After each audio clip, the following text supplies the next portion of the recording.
कि क्रोध दिखाई पड़ने लगे।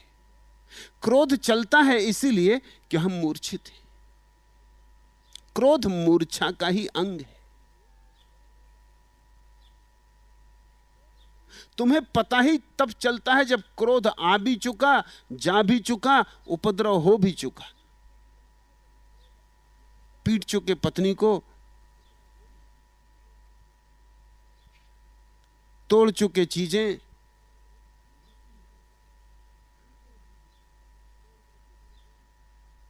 मारपीट हो गई, हाथ में हथकड़ी डल गई, अदालत की तरफ चले, तब तुम्हें ख्याल आता कि फिर हो गए।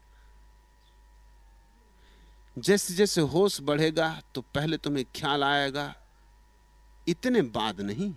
जब क्रोध मौजूद होगा, जब तुम्हारी मुट्ठियां भिज रही होंगी और दांत क्रोध से भर रहे होंगे और जबड़े क्रोध से उन्मत्त हो रहे होंगे, तब तुम्हें याद आ जाएगा कि क्रोध है, ये हो रहा है। फिर और गहराई बढ़ेगी बोध की, तो क्रोध आने वाला है। आकाश में बादल गिरे, अभी बरसे नहीं, और तुम समझ लोगे कि क्रोध आने वाला है। जब इतना ध्यान तुम्हारा गहरा हो जाएगा कि क्रोध के आने के पहले तुम्हें दिखाई पड़ जाएगा कि आता है, तब तुम मुक्त हो पाओगे। इसके पहले तुम मुक्त ना हो सकोगे। इसके पहले तुम कस्में खाओ, व्रत लो, नियम लो, आशीर्वाद मांगो, ये सब काम नहीं आएंगी बातें। ये सब बहाने हैं। तुम जैसे हो वैसे ही रहोगे। क्रोध तुम्हारे चित्त की एक विक्षिप्त अवस्था है।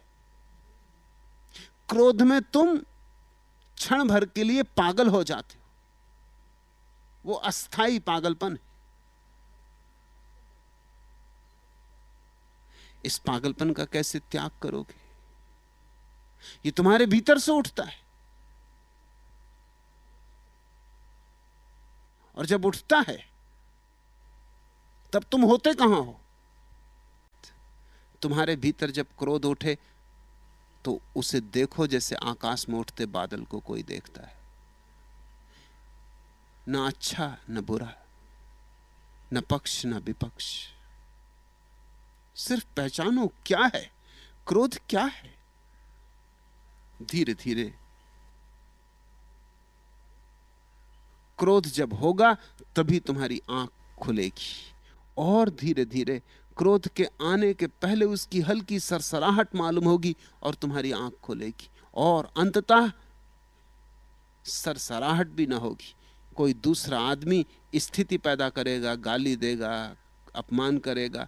उसके गाली और अपमान देते ही तुम जानोगे कि स्थिति मौजूद है। अगर मैं मूर्छित हो जाऊं तो क्रोध होगा। अगर मैं सजग रहूं, होशपूर्ण रहूं, अगर ये दिया होश का जलता रहे, तो क्रोध नहीं होगा।